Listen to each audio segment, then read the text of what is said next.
Hey YouTube, og velkommen til den her video. I dag spiller vi ind på FreeWorld Skyblock. Igen. Jeg tror faktisk det er episode 7. Det håber jeg faktisk det er, fordi ellers er det pinligt det her. Men jepper. I dag har jeg simpelthen så mange planer. Altså lige nu har jeg faktisk fået en ret stor donation for Skyblock. Faktisk sidder han også herinde lige nu. Det er Skyblock MCG Gamer, ja okay. For 12 guld, 24 iron, 1 hopper, 1 dia og 4 emeralder. Det er jo fed. Nu har vi så mange ting, det er dejligt. Jeg har lige fået sat en hoppers i denne her dejlige en. Det er sgu skønt nok. Jeg kan lige skrue en chat lidt ned. Fordi det er aldrig fedt bare så at kigge på en chat. Sådan der. Og så den der. Lad os lige kigge på hvad den har skaffet indtil videre. 55, det er okay. Ja, det er sgu fedt nok. Det er sgu godt nok, du. Så det er jo fedt, men i dag har jeg faktisk en hel del ting for planer, eller hvad fanden man nu kalder det. Ja, og der er mange, der donerer, eller der skriver til mig og siger, hey, jeg vil gerne donere noget, og så donerer de sådan et stykke træ til mig, og så siger de gerne op på tavlen. Det har jeg lige sat en lille smule stopper for nu, på grund af, jeg synes simpelthen, det var sådan lidt irriterende. Så nu skal man mindst donere 500, eller item selvfølgelig, altså sådan større item end et stykke træ og sådan noget, så... Godt, men jeg har også været i nether lidt, hvis man kunne se det. Så har jeg fået lavet sådan en automatisk en her, hvor man bare lige skal hytte og håndtag, men det gider jeg ikke at gøre lige nu. Det er jo hurtigt. Så I lige det hurtigt. Men de udløser simpelthen bare vandet og skubber hele sammen. Jeg kan lige få følge vejen. Men så falder vi bare ned her og falder ned her. Og så sidst så er den her lige præcis 8. Det vil sige at vandet det stopper her og skubber alle tingene herned. Og så fordi der er i, så går det lidt lille smule hurtigere og ender ned en hopper dernede. Så det er jo fint nok. Men i dag, der skal vi have kigget på en sindssygt god ting. Og det er ret sent, jeg starter på den, synes jeg selv. Men det skal jo gøres. Men det er simpelthen en kaktusfarm. Fordi jeg har simpelthen okay meget sand. Det var fandme der. Men jeg har også nogle kits, som vi lige kan tage, jo, så vi lige kan få lidt mere sand. Så det er jo... der var lige en del mere sand der. Det var dejligt. Det er jo goofing, så det er jo fint nok. Så er det lige lidt mere træ, det sætter jeg bare på markedet for 200 per stykke. Det bliver sgu solgt, så jeg er tilfreds. Jeg er meget tilfreds. Nu render der en rundt der og siger hej. Goddag med dig jo. Så lad os lige prøve at se. Jeg har meget kød, det gider jeg ikke have. Det er til når jeg er nede, og så har jeg altid en stack birth på mig, fordi at, eller en halv stack. Fordi man kan nemlig, man har ikke godt mode activated i, lad os lige se. Nå, jeg har også lige fået fikset den her lille smule bedre. Så jeg faktisk får tingene selv, fordi jeg lå mærke til, at der alligevel ikke var så mange med mit plot. Altså der var sådan...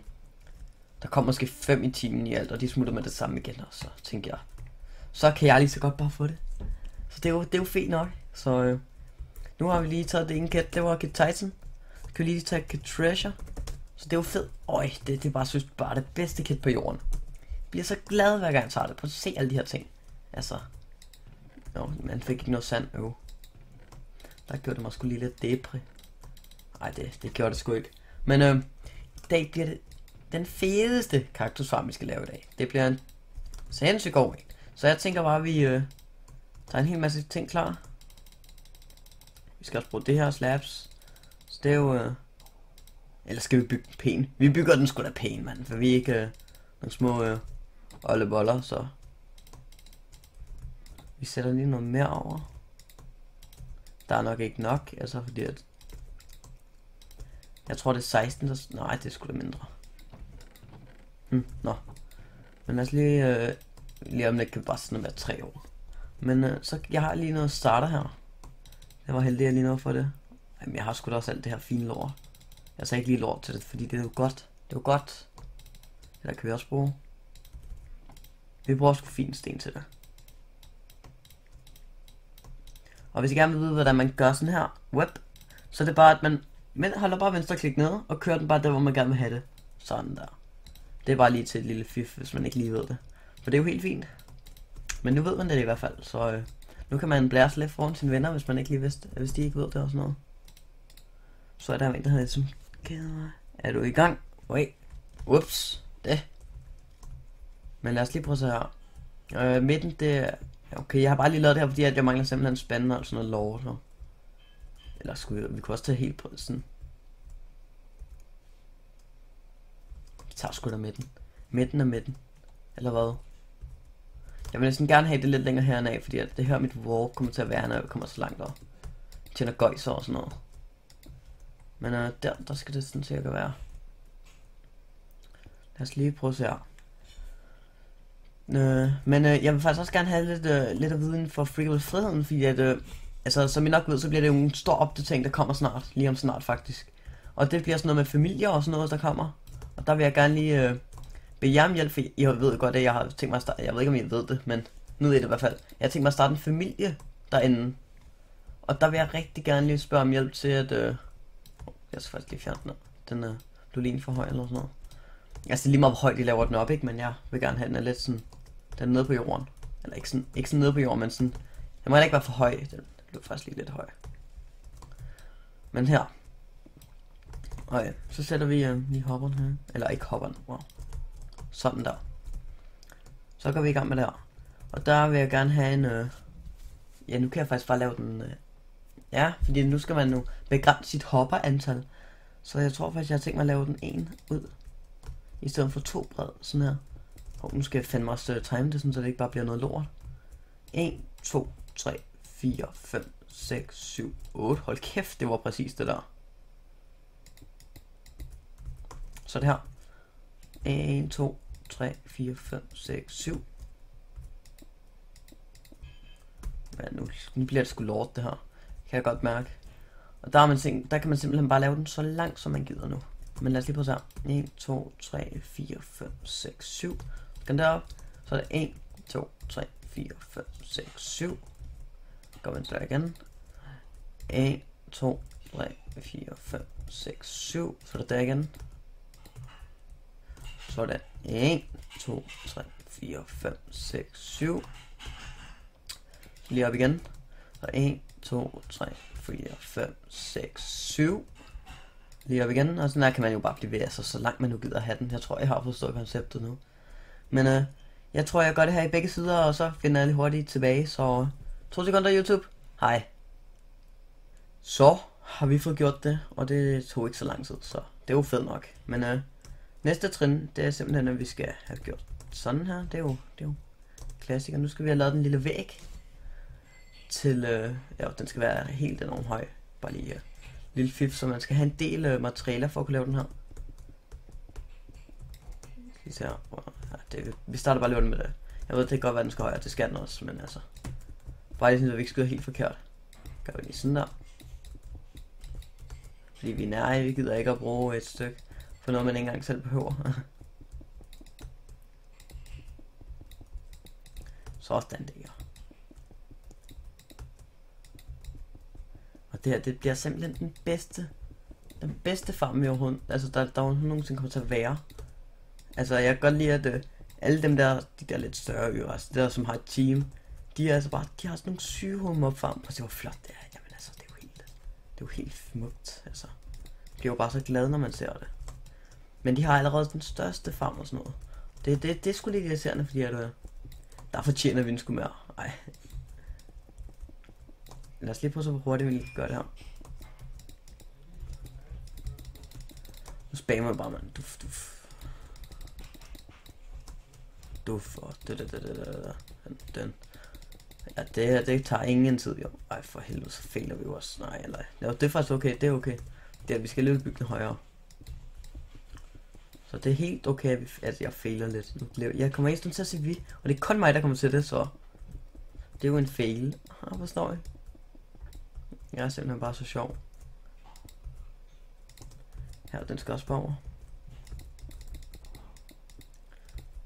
Ja, sådan der. Og det er så dejligt, vi har en. Okay, jeg skal lige ned og sætte noget mere over, faktisk. Jeg tror, det har brændt alt det der var over. Så, okay, sådan der. Sådan der. Det er jo dejligt, det her. Det er jo dejligt. Skal lige sætte noget træ over. Så kan vi faktisk godt bruge træet til noget i dag. No. Så lige noget træ over. Så er det en stik af alt. Det er jo fint nok, så har vi lige noget at bruge her på. Og vi bruger bare det her til at brænde. Det brænder sgu bedre end alt det andet lort. Eller det ved jeg ikke om det gør, men det gør det i hvert fald nu.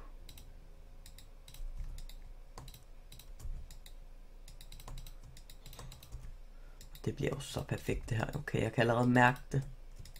Jeg kan mærke det bliver så godt det her. Jeg mangler der skulle da nogen gør der ikke eller hvad? Nej, det var sgu bare perfekt. Perfekt jo. Så kan vi lige lave videre imens. Men altså, det er godt vi laver. Wow. Det er virkelig bare et tegn på nybegynderskabshed eller sådan noget. Men jeg tror lige at gøre det her, og så kommer jeg lige hurtigt tilbage, altså helt op, så det kan jeg også bare lige gøre, men altså, jeg ved ikke om I vil bygge den. Men jeg gør det lige hurtigt, og så vender jeg lige hurtigt tilbage, så det kommer til at tage lang tid. Men ses YouTube, hej.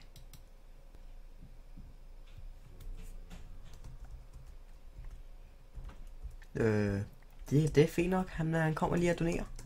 Lige imens som jeg er ved at lave. Og sand, fag, tak. Det er guldmanden, shoutout.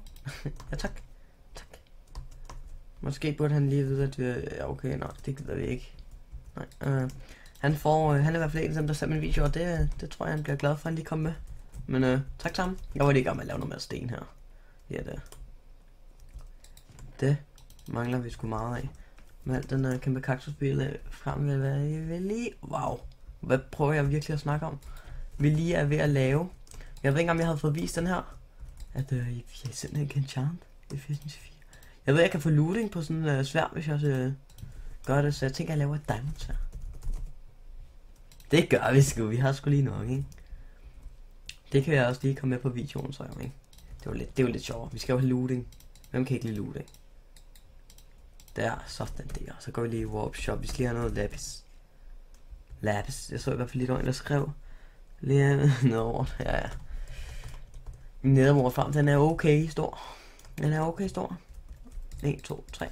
Slash back kan vi lige skrive jo, fordi vi er jo Tyson. Og jeg synes fandme det er rangen værd, men det er mange penge jo, så man skal looting 3. Sharpness 3, looting 3, ombring 3. Fuck, hvor godt. Det var sgu godt svært det her. Det er jeg virkelig glad for. Nu kommer vi altså bare. Den er lidt selvkørende. Nå. Det er godt nok. Det er godt.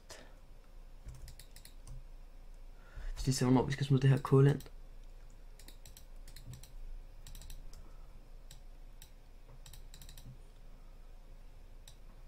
Så kommer det ind der. Og her kommer det lige sådan en klat derind. Og her kommer lige sådan en klat derind. Der. Det var sgu lige lidt meget, var det ikke jo? Sådan der og sådan der. Så, nu kommer vi sgu til at gøre det sådan der. Slige ud, og så kan vi gøre sådan her. Så har vi lidt ekstra til, hvis vi mangler at lave det senere, for det ved jeg alligevel, vi kommer til at gøre. Men jeg er ikke helt sikker på, hvornår. Her kan vi lige gøre sådan her. Og så lige smide lidt mand, fordi man kan jo ikke få for meget. Jeg kan ikke forstå faktisk på et tidspunkt, så solgte jeg det her sten. Jeg har åbenbart bare været en klunsemor. Men det var også ens egen skyld. Men så lad os lige gå op og lave lidt mere på den her. Jeg har fundet en lille smule. Det er bare løgn.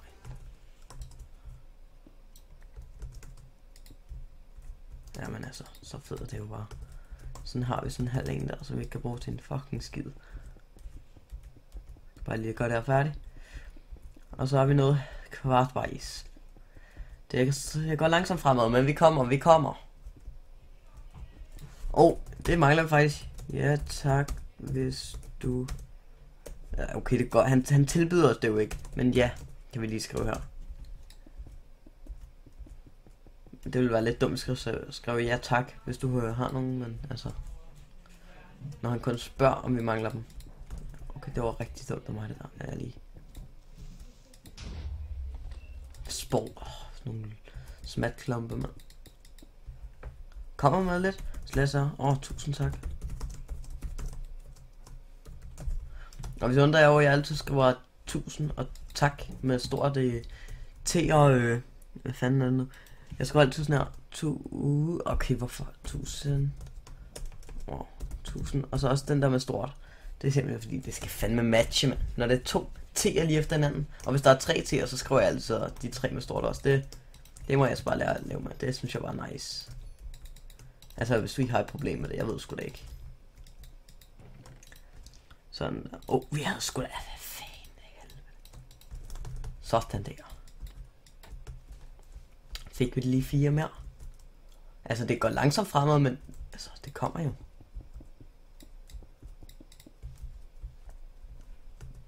Det ser sgu da lavet at købe ud.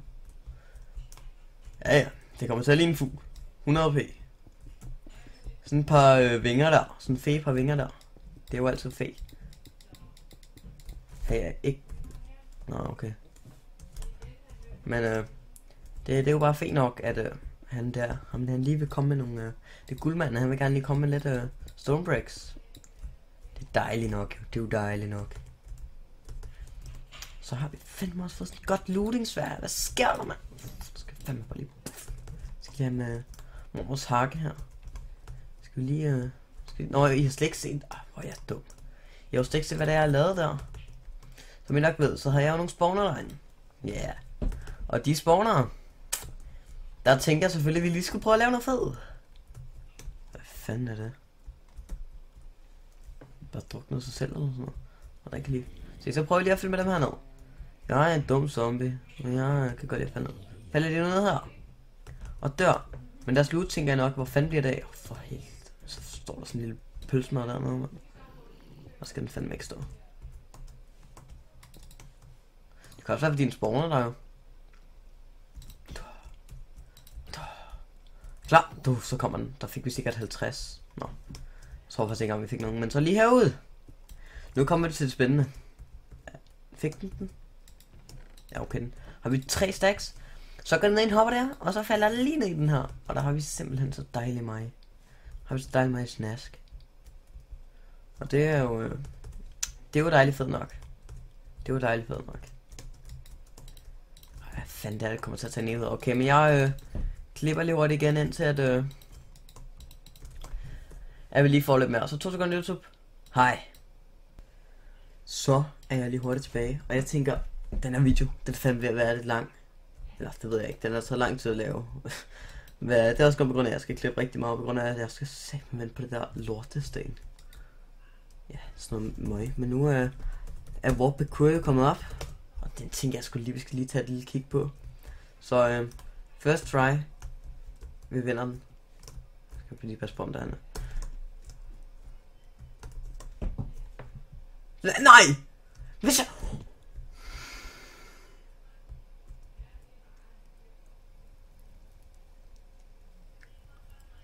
What the fuck, 010? Du reported. Ham der, han er virkelig ikke en rar person. Okay, så klarer vi den lige hurtigt igen.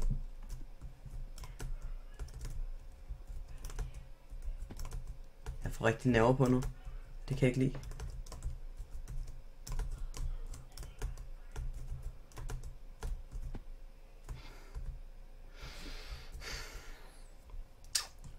Det er ikke fag.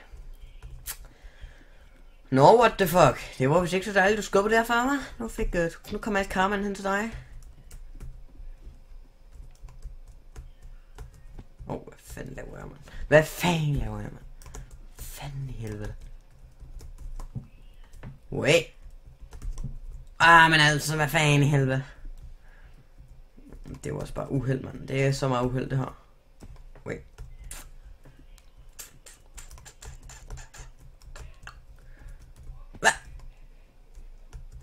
Hack. Hvad fanden? Nej, nu bliver jeg jo stresset. Nu bliver jeg jo sygt stress. Nu bliver jeg endnu mere stresset. Nu er jeg ved at få nerver på. Nu får jeg faktisk ned. Du skal ikke skubbe, du. Er du en lille bølle, eller hvad? Nu skubber jeg dig lidt. Så bliver jeg selv skubbet igen også. Men det er jo fint nok. Ham der, han er virkelig et svin. Han skubber virkelig bare alt ned.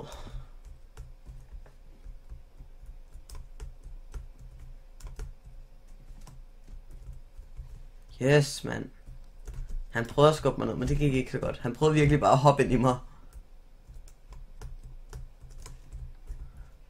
Der. Dude, virkelig, du er simpelthen irriterende. Du gør det jo kun for at være irriterende. Wow, okay, jeg kan lige så godt bare prøve. Altså, ham der han er virkelig bare, han får permband. Det er virkelig bare sådan nogle, jeg ikke kan lide. Sådan nogle, der bare skal være irriterende, bare for at gøre andre irriterende. Irriteret.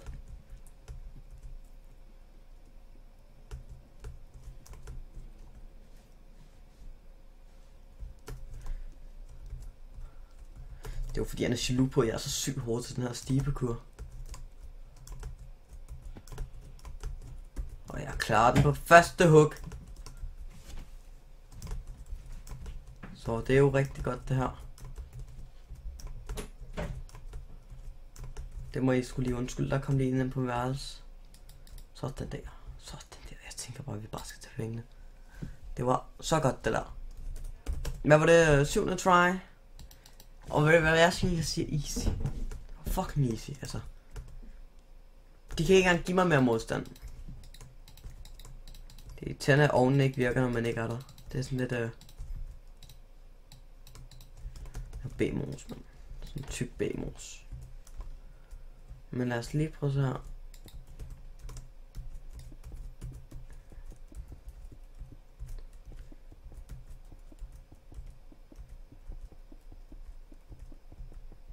Nu er jeg rigtig intens der. Hvad den her video, ikke? Den mangler skulle lige, at vi skal sælge lidt. Altså, det tror jeg næsten vi har gjort i hver video, så den her, den skal lige have lidt nedervordsædningsdags. Slash warp shop. Wow. Sådan der. Det er jo fint nok, at vi lige skal sælge lidt nedervords. Det er jo noget, som folk de siger, Alex, må jeg få lidt netherward? Jeg elsker din netherward. Og så står jeg ved det. Jeg er kendt for det. Så det er jo fint nok, at kan man ikke købe stone bridges? Jeg er for fucking hjernespat af, at det tager så langt. Det er jo smadret dyrt af helvede. Hvordan det så? Vi skal lige bruge det så. Det er jo okay, det er okay. Altså, det er jo smadret dyrt, ikke? Men altså, det er sgu okay lige. Det er okay igen, altså. 1200, jeg var sgu lige nogle netherward til solgt der. Der var mange penge i det der netherward der. Det var sådan nogle vorter. Bare tænk på det små vorter man sælger. Så det er endnu mere lækkert. Okay, det her, det kommer til at tage en evighed. Det her tror jeg altså bare, jeg gør off-cam lige begynde den her kæmpe mur op. Fordi at det har jo taget et år at bygge. Nå, men det tror jeg, okay, nu skal jeg lige bruge det her lortesten lige har lavet. Jeg mangler så meget, mand. Oj. Men ja. Tak fordi du gad så med på den her video. Så må du gerne like og subscribe, hvis du nu kommer 5 til screenshot. Ja, fed. Men så må du gerne like og subscribe, hvis du ikke allerede har gjort det. Og vi ses i næste video, YouTube. Hej hej.